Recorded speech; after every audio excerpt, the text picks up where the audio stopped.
Depuis le 8 avril, le nombre de cas de Covid-19 en réanimation diminue. Il dépassait 7100, il est désormais de 4600. La décrue est engagée, lente mais régulière.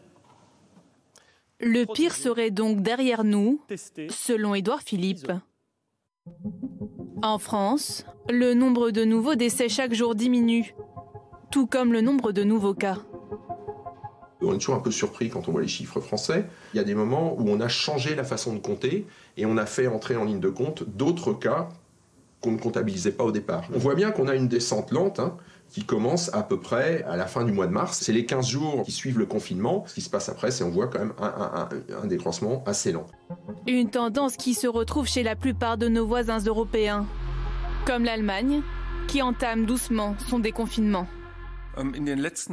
La semaine dernière, nous avons recensé autour de 2000 cas par jour et c'était déjà beaucoup moins que les semaines précédentes.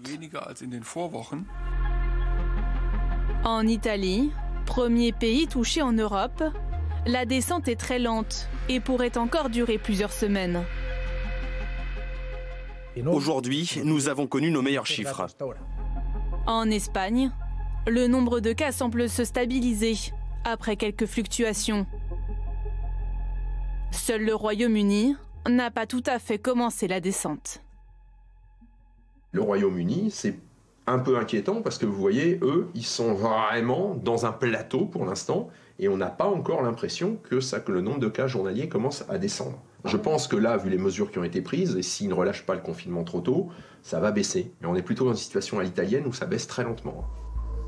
Encore plus préoccupant, la courbe des États-Unis, dont le bilan continue de s'alourdir, avec plus de 56 000 décès.